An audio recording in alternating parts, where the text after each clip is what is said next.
Hello, everybody. Welcome to Squadron episode 23! 23. That's like one number above 22 and one number below 24. It's true. Welcome! This episode, we've got a couple of things to cover off. We'll briefly talk about the website, which is pretty interesting, pretty neat. We've got 7 new cards to go through. But this episode, we're dipping our toes. We're really close to release now, which means we're really close to all the cards being released, which means we're starting to see more how the meta is shaping up. Now, I'm pretty sure both of us are of the opinion right now that there is no solid set meta. We've definitely seen that there are some decks that are really good and will probably stay prevalent once the full set releases. But we're going to more talk about the decks that we don't like. Obviously, there's Sabine, there's Leia, there's Boba. We're going to be talking about the decks that we think are going to be coming up tier 1 rather than tier 0. Like the things that we think are going to make more of an impact on the meta than people will probably think. We're going to talk about kind of how the meta might shift, what the set 1 meta as a whole might look like in concept. We're going to talk about a couple of decks where they kind of fall.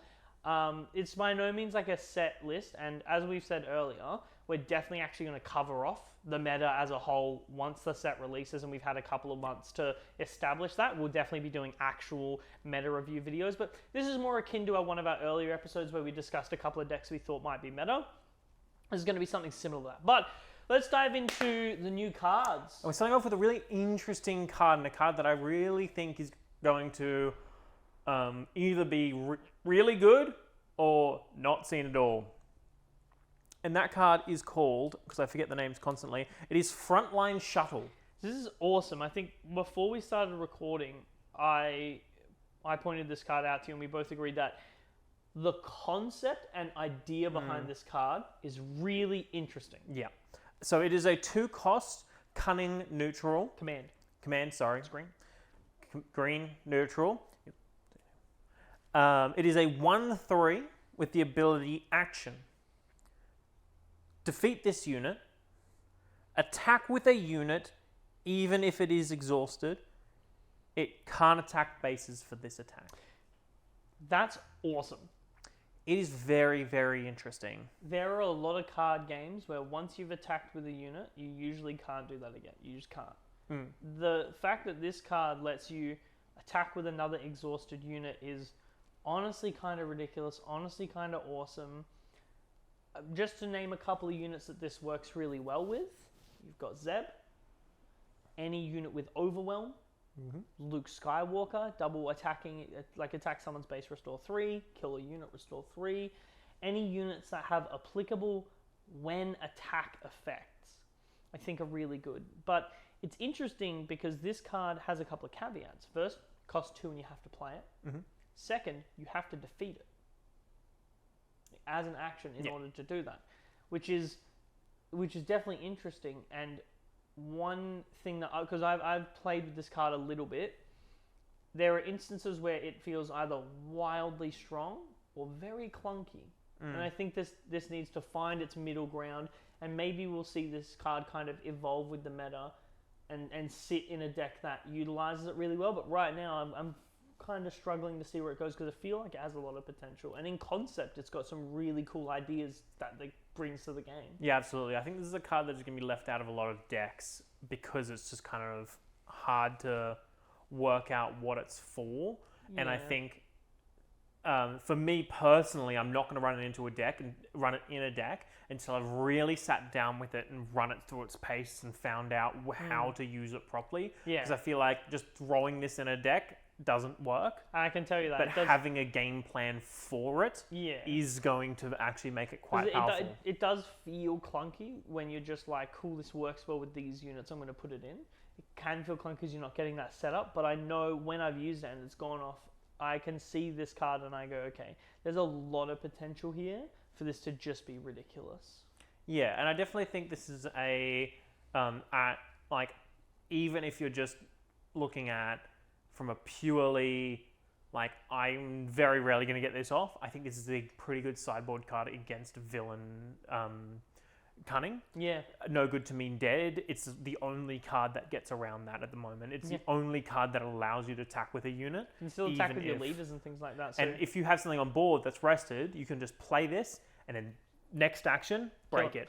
Play Vader. And I think that is the key thing about it. Yeah. It does not need to be tapped. Yeah. I think that is something that's going to... There's two things that are going to trip people up about this card.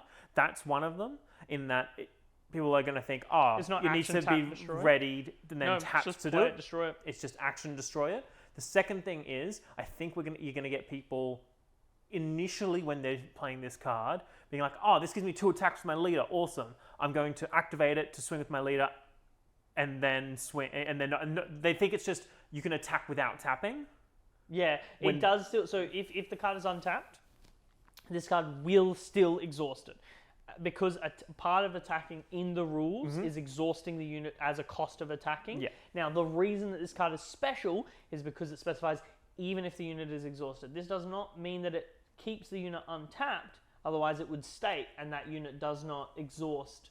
Yeah, and so I think that's something that, like, while it's like, reading the card will explain that to you, that is something that you can easily get in your head where it's like, this lets me attack with a unit twice. Yes. And then you can kind of use it, but this is a specific thing where you need that tapped unit. If you start the round and you have to swing with whatever you want to attack with and then do it, which does kind of slow it down a little bit. I think this unit needs to find its place, but there's some awesome things you can do, like double swing with Vader. Anything with a decent on-attack swing is something that this is going to be really interesting. Even something like if you were playing a green Han, you'd be able to get 2 resources. You'd be able to get 2 resources out for the turn with that, which would be really interesting. It's all about preparation, I think, with this card. It's tough, and we might re-rate this later when we get the full colors come out. But I'm going to give this one a 2.5 right now, just because I don't know where it sits. And I don't know if it's good. I've seen it go off really hard, but just as much I've seen it be clunky. So it's kind of hard for me to tell. Next up, we have a very interesting card. We have a fan favorite character. We've got Wolf. The first clone card. I was just going to say that. First clone, and he does a lot too. He does quite a bit, yeah. He's a 2-cost neutral aggression card. He is a 3/2, which good stat line. Good stat line. He's got Saboteur. 3/2 with just a 2-cost 3/2 with Saboteur would be good. Isn't bad. And then he has, when played / when attack, your opponent cannot restore health to their base this phase. So I wish I had this last week. It's not even restore. Its bases cannot be healed for this phase. Bases cannot be healed for this phase. That's awesome. So if you're coming up against a mono blue Luke deck.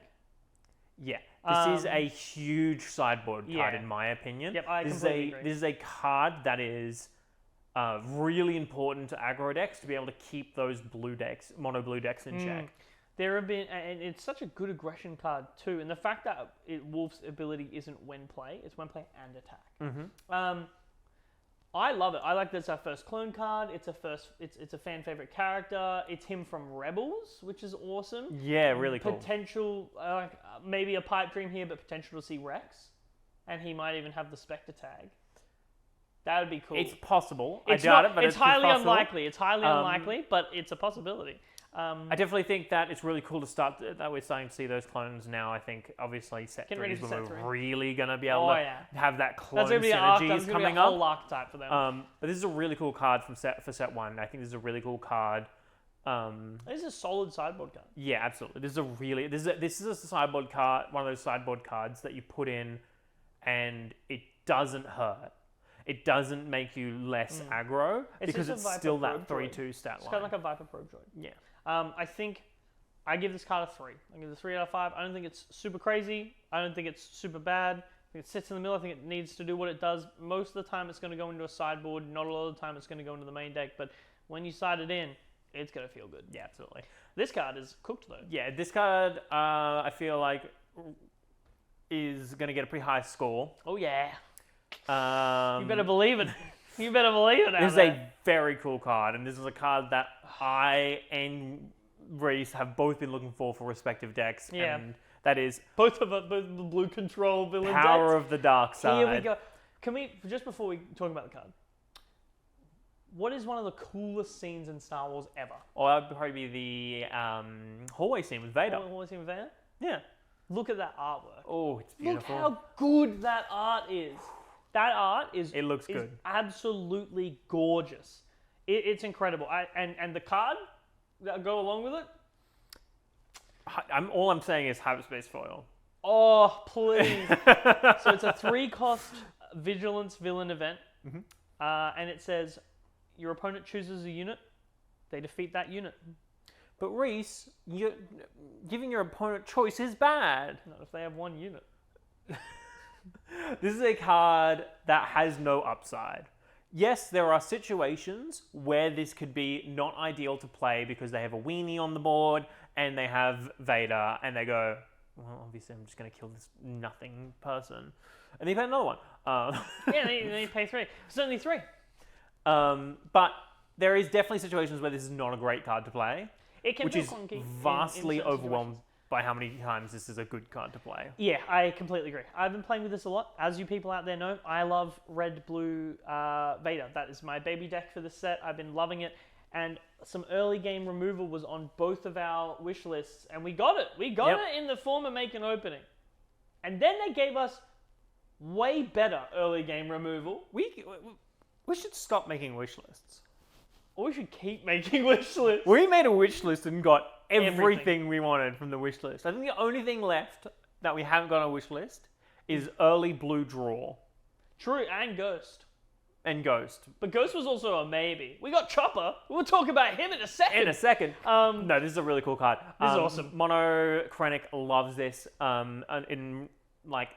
With how much removal Blue Villain has, it's so easy to make them only have one thing on board, and then The amount of times I've played this where I'm against a Sabine deck and I'm going Viper Pro Droid, they've gone something, and then I've claimed and swung, killed the Sabine or whatever they played, and then they play another unit and I just kill it, and then that's it for them. Like a lot of the time they can't recover past that because my next turn is takedown. My turn after that I can play open fire and a unit. The turn after that I can play 2 Powers of the Dark Side.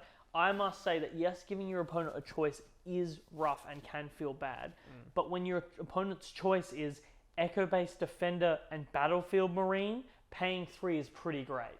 yeah, there's definitely situations where it's like, I don't really mind which one you kill, but you're killing one of them. Yeah, it puts your opponent in a rough position, and one thing that I've found when I play this card is once it's happened to your opponent, they've gotten burned by it, they actively might try to play around it, and in doing that, they might actually make more mistakes than not. It's a hard card. It's a hard card to kind of get around.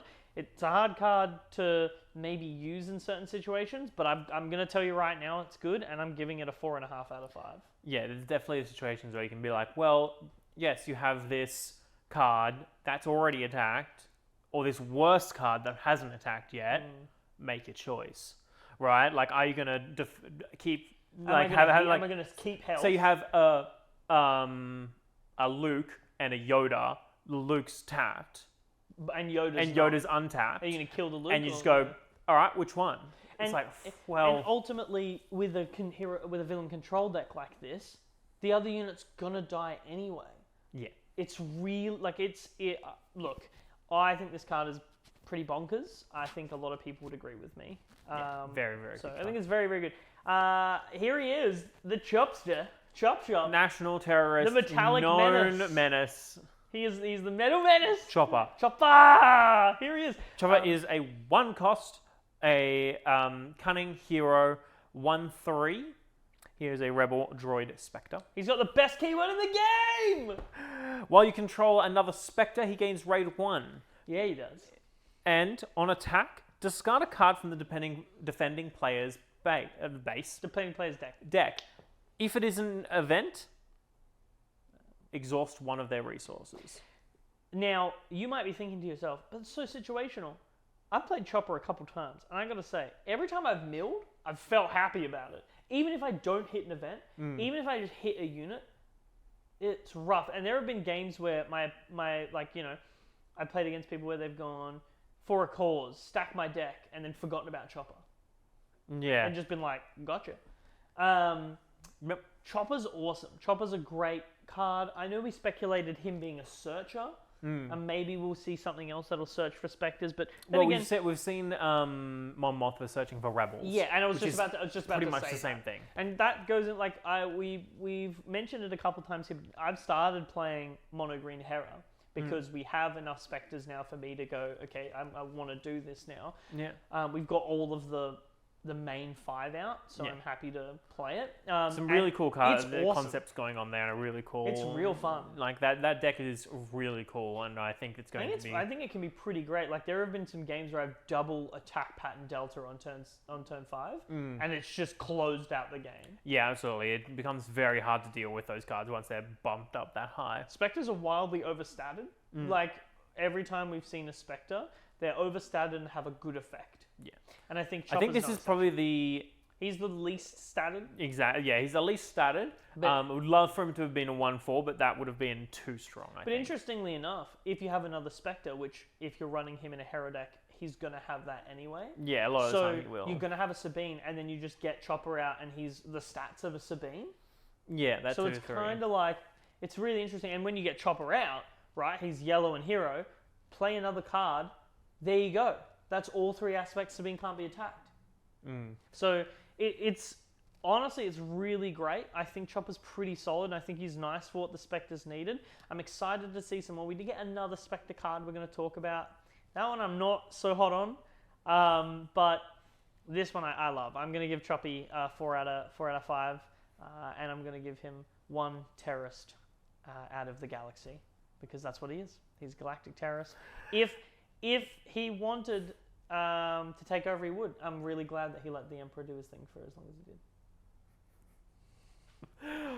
Anyway, yeah, absolutely agree. I think that the card is going to be really interesting. I would love to see where this is the first instance of exhausting an opponent's resource, and I would love to see where this goes in future sets. Give me more, and don't make it yellow villain event. It's going to be yellow villain. And it will be an event. We'll say if your leader's Boba Fett, exhaust all your opponent's resources. How good's that? I think it is a wildly underrated skill. Well, maybe not. I think it's wildly underrated. But I think if we get a consistent way to tap some opponent's resources, I think that's really going to mitigate a lot of... There have been turns where my opponent's prepared like an open fire to kill something, and I swing and chop and hit it, and then they're like, claim. Can't do anything. Yeah, absolutely. I think that's going to be huge if we get... I think right now it's a little bit inconsistent. It's nice when it goes off. It's fine when it doesn't. I think it's going to be really interesting if we start to get a little bit more consistent of that ability, because that is an impressive ability. It's good. But enough about our Metal Menace, our galactic terrorist. What is the reveals? They pick back up, and it's double time. It's double time all the time. Double time all the time. We knew we were getting a red event, and here it is. Rallying Cry. Love the artwork. Love the artwork is very cool. Couple Mandalorians, Sabine with a Darksaber. Yeah. Pretty sweet. So it is a 3-cost aggression event, and it says each friendly unit gains raid 2 for the phase. Look, this card at first glance seems like an attack pattern delta. It seems like a worse attack pattern delta. And I'll tell you right now, it definitely is at the same level as attack pattern delta, where this card is good in the decks that it's good in, and it's bad in the decks that it's bad in. It needs to find a home, and attack pattern delta for me, I think works.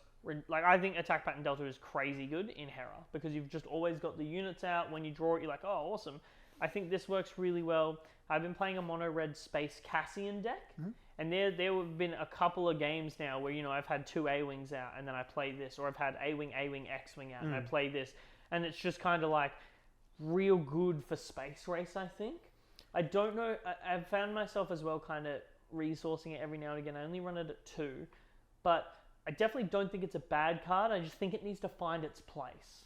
Yeah, I think this card does have a spot in Grand Inquisitor with all of the untap that you get with that. It can be a really powerful tool. I think it runs into the same problem Inquisitor has in like, hey, you want to claim? And they're like, no, I got removal. And you're like, well, shit. But if they do claim, you just run away with turns. Like you just win. You just win. Grand Inquisitor is weird. It is now even more so like that in this kind of weird way of like chess game kind of where you just need to whoever makes the first wrong move dies. Yeah, it's one of those cases of like, if you can control my board, you win. If you let my board get out of hand, even slightly, I'm going to roll If the over you. Grand Inquisitor can attack with 2 units in a turn, you best believe those units are probably going to deal above 10 damage. Yeah. But I agree. I think this works really well. A couple of notable cards. Fifth Brother. Like, have a Fifth Brother out. Have a Benthic 2 tubes out. 2 tubes. Swing 2 tubes. Buff him. Pay 3. Swing 2 tubes. He's coming in for 4. Buffing the Fifth Brother. Swing Fifth Brother. Ping the Fifth Brother. He's hitting for 7. Untap him with the Grand Inquisitor. He's swinging him for 10. That's a lot of damage. It's a lot, and it is what Grand Inquisitor does, and I think this card kind of exemplifies that in a way, but also exemplifies all of the downsides that a Grand Inquisitor had and falls into those same pit traps. Yeah. It is generally seen as not a fantastic card, but it's one of those cards that's upside is massive and his downside is kind of mediocre, which I've seen a few people saying that this card game in particular allows you to have those kinds of cards in your deck because of the resource system, because of the the action for action system. These cards like this, which are very high upside to mediocre downside. They're going to be mediocre 50% of the time, but fantastic 50% of the time. This game rewards that and it allows you to play those kinds of cards. It's so cool. I would probably give this card. Look, I'd say I'd probably give it a 3. That's 3 out of 5. I think it's got it. I think 50% of the time it's pretty great. 50% of the time it might not be. But if you're running a red deck, it's pretty great, honestly. Like mono red, I've found with mono red Cassian, this card is really fun. Like I've played it and it's felt pretty cool to swing in for like 14 damage in one turn, and then your opponent's like, whoa, now the game's getting like real because it's only like turn 4 or whatever. Yeah. It's pretty cool. This next card, let there be ground vehicles. We asked for it, and they just keep giving it to us. The Lord FFG hath given. We haven't had a tank, which is interesting. Let's go. Can't wait for tank all tanks. Keyword. Whoops all tanks. Whoops all tanks. This is a 5 cost of aggression neutral. It is a 5/4 with grit. It's a gritty boy. It is an Imperial. It is the best keyword in the game. It's a meme. The Imperial keyword is not lost in this. It is. This is a card because of that Imperial keyword. I would consider running in a Tarkin Troopers deck. Yeah, as kind of like the end point. If you would run Wampa in Tarkin Troopers, run this instead. Yeah. This is just a slightly higher statted Wampa. Now higher cost, higher statted. I will say, if I'm drawing my cards in my deck and I see this, I'm probably going to go, why did I put this in here? But if I'm open a pack for draft and I see this, I'm probably going to be like, it's a pretty cool tank. This might not be a pick one, pack one, but it's definitely it's not a bad card. Like 8 cards left. Card. Thank you very much. I'll happily have that. Yeah, it's pretty sweet. I don't actually mind this card too bad.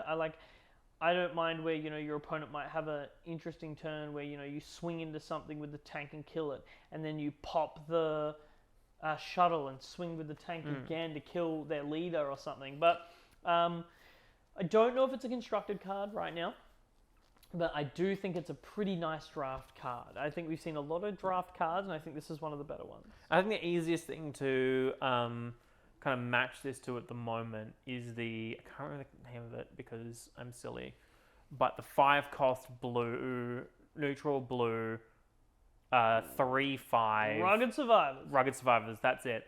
The fellas. Grit. So this is very similar to that. It has 1 extra stat point in total than they do, but it has that 1 lower health, which does put it into that open fire range, which can be a little bit dangerous. But I think if someone uses an open fire on this, especially if in a draft context, if someone's going to use an open fire on this, I'm probably not so mad that I'm not super mad because my leader hasn't taken the open fire. Yeah, I think this is a really interesting card that I think all cards with grit at the moment are in this weird place where they're kind of understated, but yeah, they are. They have that, we haven't really unlocked grit in a way that truly takes, like, I think as more grit guards come, people just aren't going to have enough to clear all of them.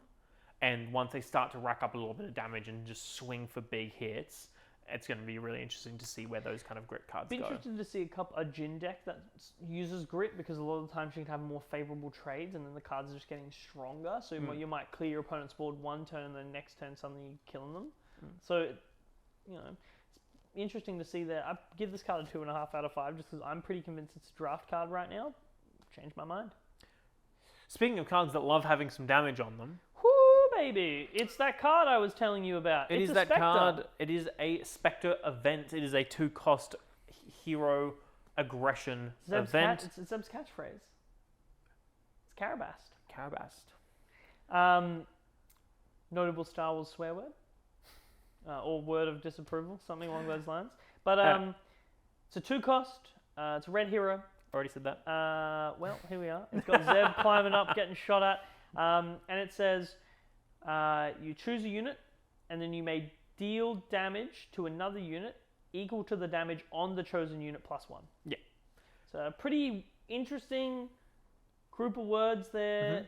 It's a bit of a confusing card when you first read it. At first I was like, is this just a better True Strike? And then I reread it and was like, this is not a better True Strike.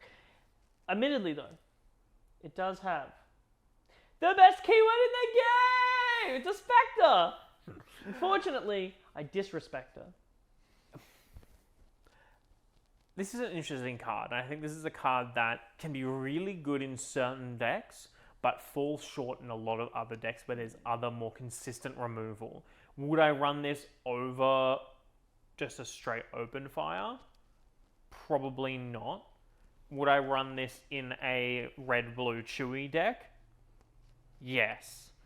I think this is a card that can't be just thrown in any red deck you kind of want to. You need to have a deck that is already planning to have units injured. For instance, something like a Jin red would be a Jin slaps in Jin red and Chewy. Like legitimately. Yeah. It's awesome if someone's hit Chewy for 4 and you pay 2 and you go, this is my force choke. And you don't get to draw a card.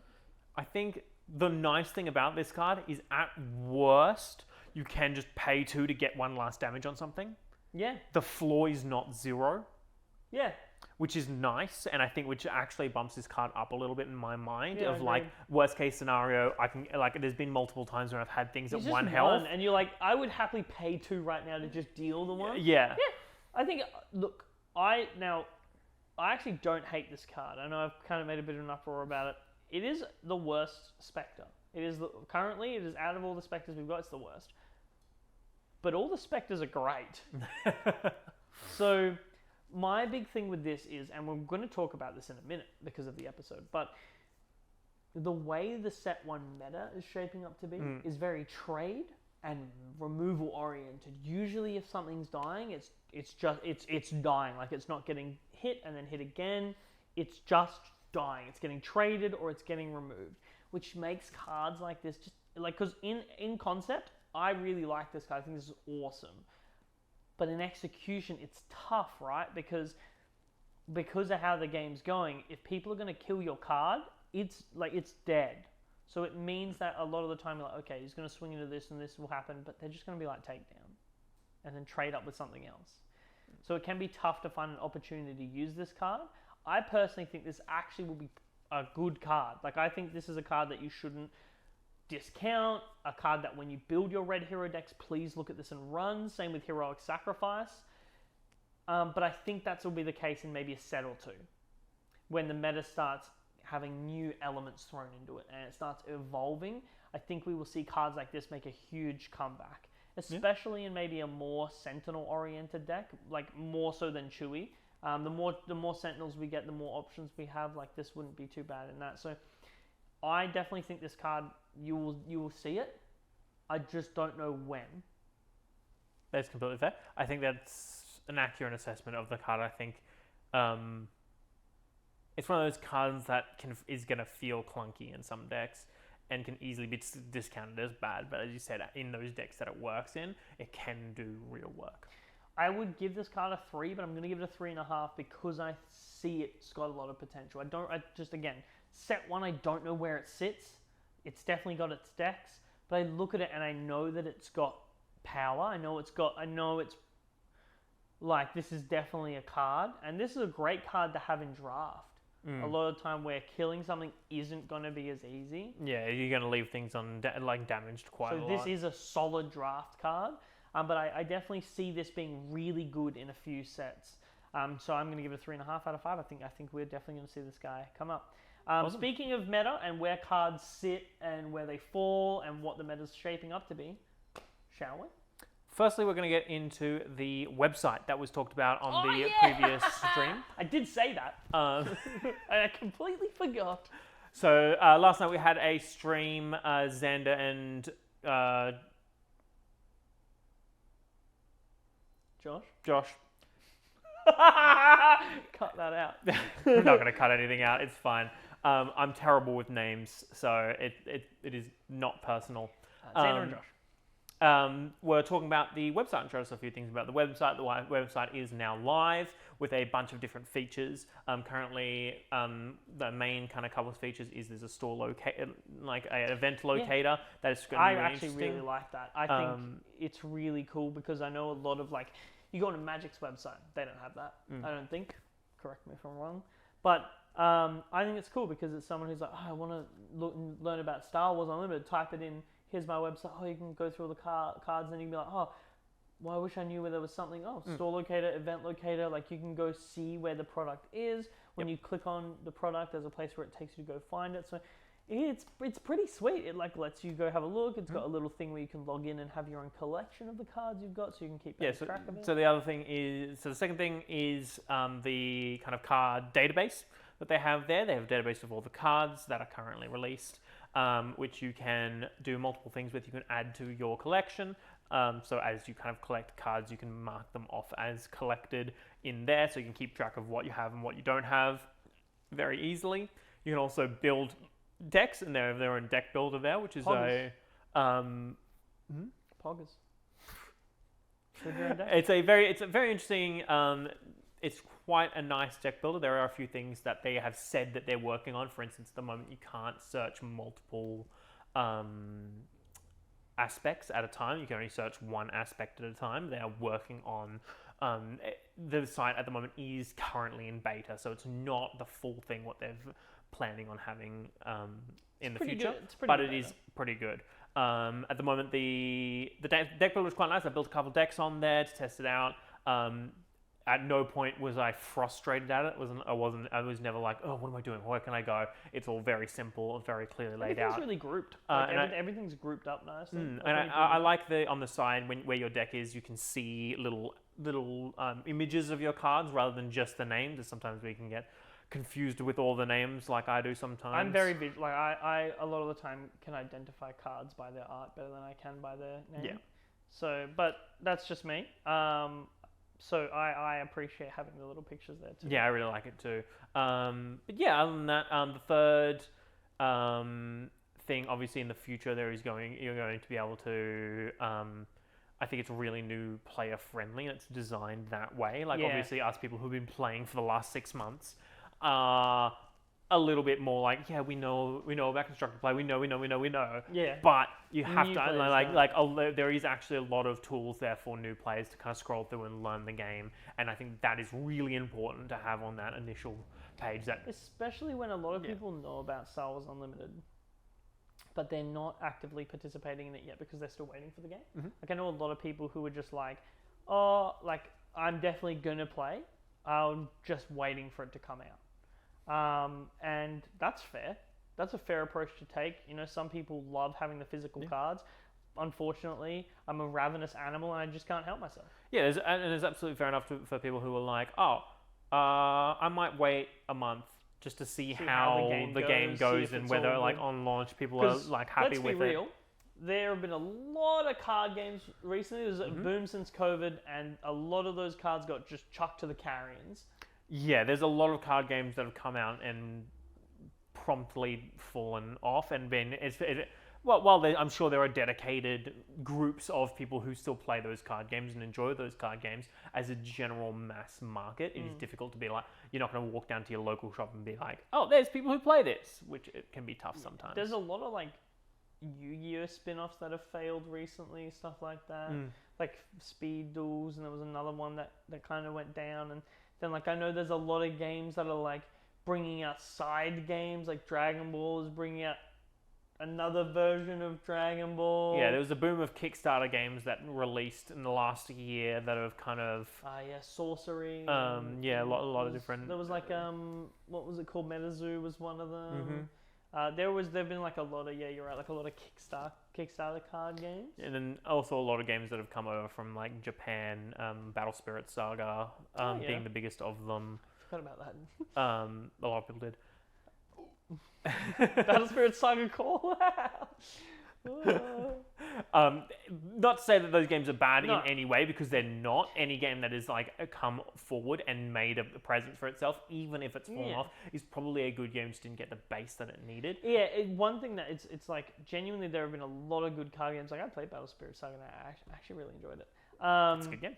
But there's been like recently, it's been interesting because it seemed like a lot of places have struggled to get a community started up, and that's not anyone's fault. It's just interesting because it seems like there are a lot of really good card games coming out, but there's a market for it, but it just seems like it's an odd space, and it's kind of hard to tell because sometimes things just are stagnant. Like naturally when you have such a large market, because card games have increased in popularity like way more than they used to in the last couple of years, that naturally a few will just unfortunately be really good games, but they'll just be put to the wayside because... And I think one of the big things about Star Wars Unlimited is there is a lot of hype around it at the moment. There's a lot of people that are very interested in it. It's building real quick. Us here in Brisbane, obviously, we're trying to be as part of the scene as much as possible. We want to play as much as possible. Yeah, we do. And there are pre-release events here that have sold out already. I didn't get a ticket to. I don't think you got a ticket to either. Not yet. They've had to open up new ones. If you're in Brisbane, for those who are in Brisbane, we're talking about Vault Games in the city and in Clayfield. Go grab your tickets if they're still available. Yeah, we'd love to see you there. In the city still has tickets, and Clayfield has opened up just a new one just recently. That would be that I've gotten tickets for. Unfortunately, I missed the one that has been sold out, but they've opened up a new one for everyone else. There will be other places in Brisbane that are running pre-releases as well that we're kind of working towards getting up and running. So that weekend is going to be busy for Brisbane, and we're really excited to kind of meet everybody in the community that we haven't met, that don't know our channel. Absolutely. Obviously, we're not really talking to you, but we are talking to you in a way, like the metaphorical you. You're allowed to reach out and talk to us, by the way. We're allowed to reach out and talk to me. Hi. Not me. You're not allowed to reach out and talk to him. You're allowed to reach out and talk to him. I think as well, there's Mint Collectibles in Chermside. They haven't posted anything yet, but I am in communication with the store there. Really lovely people, awesome guys, and they're really forming a community in Brisbane for us. So absolutely, once that goes up, make sure you pounce to get your tickets there, get your tickets at Vault Games. Get your tickets for anywhere, guys. If your LGS has expressed interest in running Star Wars Unlimited and you want to, tell them you'll buy some boxes, get your friends into it. Like I think the biggest thing at the moment is just order the, if you're thinking maybe I will, maybe I won't, there is a lot of hype for this game. Just buy a starter set. Is a good chance it's going to sell out. So if you want to get into it, jump on now, because if you wait till the day before, there's a good chance you're going to go to your local game store and go, oh, sorry, we only had 16 slots because we didn't have that much interest, and then all of them filled up because... I think if you're umming and ahhing about the game, buy a slot for a pre-release. I think if you're umming and ahhing, I think if you know you're going to play but you don't know what to get as a product, 100% buy a starter deck. We've already gotten, I think we've nearly got like 3 cases between us. Let's not talk about that.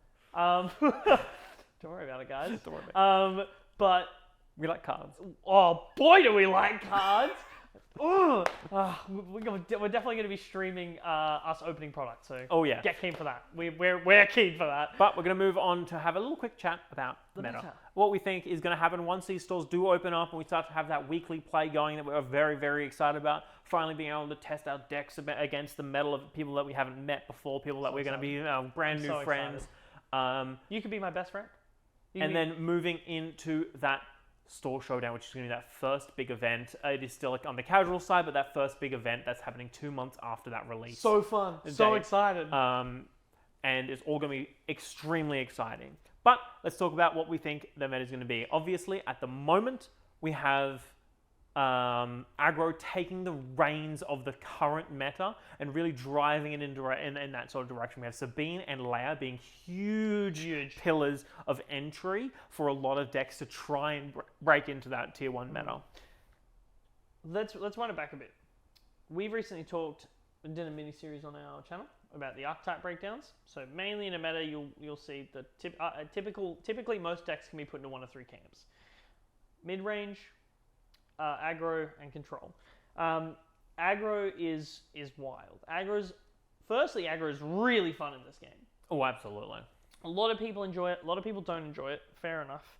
But I think you're right in saying that aggro is a barrier for entry for a lot of decks. And once you get past that, then there's a midway point.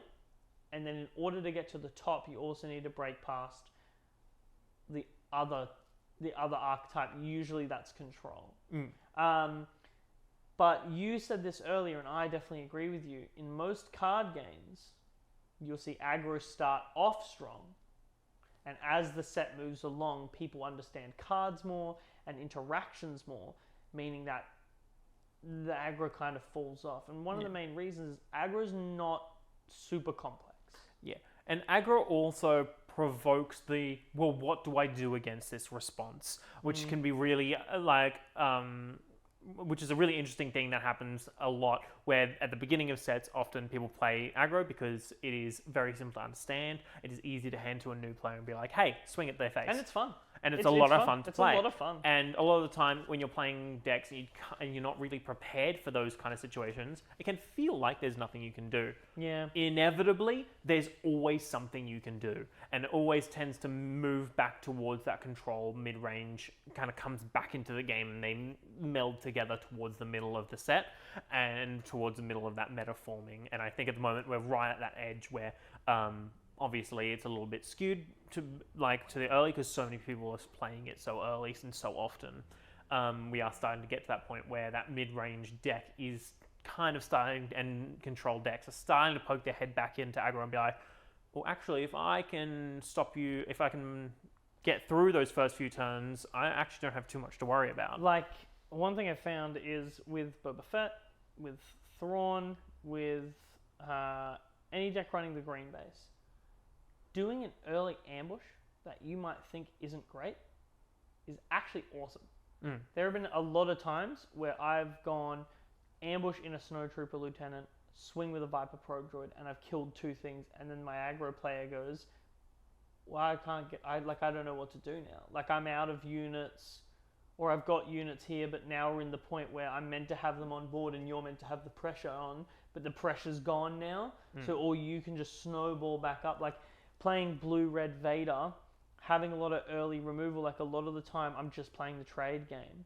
Like, I will play things knowing they'll die. I might take extra steps to get that ping off to set up for another turn. Like, a lot of the time, the reason aggro is like such a prevalent strategy is because it's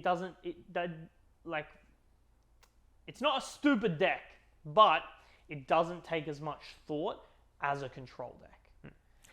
And that purely comes down to the fact that control is reactive, whereas aggression is proactive. Yeah. Right? Aggression is going first, Mid-range throwing down is things. Control is basing what it does around what your opponent does and reacting accordingly. So you're constantly thinking, constantly changing. Whereas aggression, unless they're hampered somehow, very rarely changes their battle plan. I think at the moment, obviously the deck to beat being Sabine is very fun and is a very cool deck, but I definitely think that I personally do not think that it is going to be in the top 5 decks. I think it might for maybe the first 3 weeks.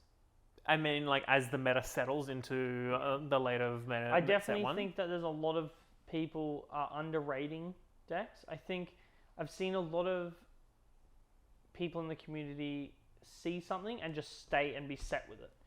And unfortunately, in card games, that just isn't it. That's not how it works. And we could be completely wrong here. Keep in mind that this is all our kind of opinions. This is what we think is going to happen. Personally, I've played the Sabine deck. I've played against the Sabine deck. I think it's really good. I think it has a lot of fun. I love playing it. I think it has a lot of holes in its kind of game plan. It can be easily exploited very early when you know what units to pick. I've ruined people's turns by just going regional governor and going, you've either got this or this, and I name it, and they just go, claim, turn one, and you're like, gotcha. Yeah, and it's one of those things where as we start to learn more, those cards like regional governor really come into play for those control decks, especially to circumvent a bit of that aggression, especially when we're getting cards like the Power of the Dark Side. We get cards like Make an Opening coming through, which is really helping those blue decks. It's awesome. But I think kind of strike back against that aggro and keep its health total to that point, high. as I was saying before, I have seen some, and these are natural. Like, it's natural opinions in this card game. I've seen a lot of people who are just like, I've found this and I'm going to stick to it. And that's fair. That's honestly, sometimes that's the best way to make a deck. To be fair, you've done that with the Blue-Red Vader. Blue-Red Vader. That's one for me. I've seen it. I've stuck to it, and that's one deck that I'm trying to evolve up. But one thing to remember as well while doing that is that the meta will evolve around you and will evolve with the deck. So if you're someone like me who has a pet deck and you love it, just make sure you're also keeping an open mind and observing the meta around you, because there have been some times in a card game where, I've played a deck that I've loved and then I've won a lot with it and then lost a lot with it and then felt like I've been hitting my head against a brick wall, but then I step back and I look at the meta and I've gone, oh, it's changed a lot. From the 3 weeks ago when I won with this a bunch, it's changed quite a bit. And then you edit the decks slightly, still keeping its core concept and what makes it fun for you. And then suddenly it's able to flip into a tier 1 deck again. And that's interesting. And that's why I love card games. I love the metas, because ever evolving. And I think that's one of the big reasons why I love weekly play in these kind of events. Yeah. And I would recommend anyone that is getting into these games to find that local game store and go to that local game store 100%. weekly. Please support your LGS. It's really easy to be like, this is the best deck, and it's dominating the meta. And then there's another thing to go to your local gaming store and actually play against people who maybe just aren't playing that deck. Each local meta has its own You might bring a deck ready to cream the tier 1 decks, and then you get stomped because no one's playing tier 1. You sit down and you're like, what are you playing? And they're like, yeah, man, I'm playing my mono red IG88 little guys. And you're like, but that's not meta. And they're like, meta? I'm little guys. Toot toot. And you're like, stop. And then you just get stomped. Like, it's interesting. It's fun because and that's one thing about the meta overall that is interesting too, because local metas and things like that can shape ways of play where you might learn something that another group of people don't know. And then when you go into a large scale tournament like Worlds or Regionals or even anything like that, you might actually have an edge on someone because you're able to figure out a strategy that beats their deck through playing against other people in their exotic decks. But namely in the meta, I think James is right. But I think for the first 3 weeks or so, we're definitely going to see red, yellow Sabine, definitely going to see red, green Leia. I think we'll definitely see one deck I think will be ever present, just in set 1, unchanging, will be a variant of Boba Fett. Yeah, Whether I think that's it'll change. Green, red, or yellow, I don't know. But I think Or Boba blue. Fett or blue. But I think Boba Fett will be present, and I think depending on how the meta shifts with Boba Fett is what color he will land on.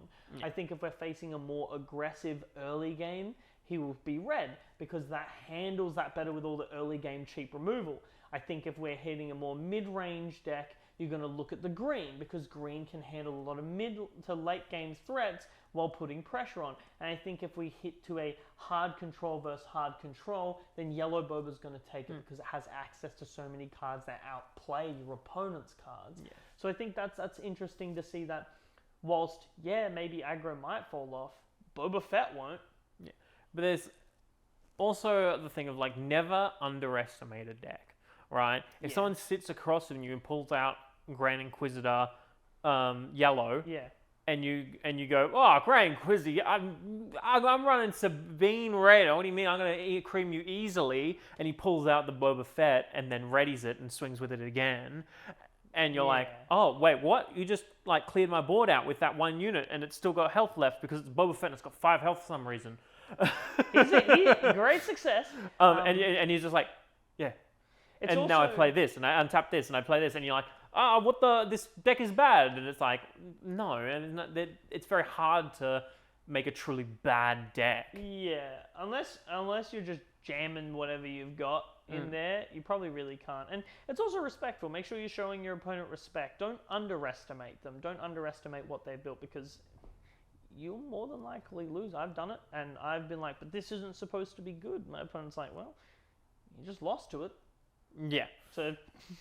And I think that's one of the big things, talking about metas and kind of moving into tournaments and big tournaments. One of the really interesting things about big tournaments is one of the scariest things in big tournaments is day one in the first like 3 rounds. And you just come up against decks you could come across anything. You're like, I'm ready for the established meta at the time. Yep. But those first few rounds before like they kind of get filtered out a little bit and it kind of comes more of that kind of all the top decks are at the top, you could come into anything, and it's terrifying. I love and then there's a lot of card games where there's an established meta, and it's lost, and the top deck was just some random deck someone put together because they sat down with their friends and went, you're going to build this, you're going to build this, you're going to build this, you're going to build this, and we are together going to see what destroys them all. And then everyone's like, cool, I got to outplay Blue Vader and Thrawn Ramp and Sabine Aggro. And suddenly someone's rocked up and they're like, well, what are you playing, pal? Playing Mono Blue Krennic.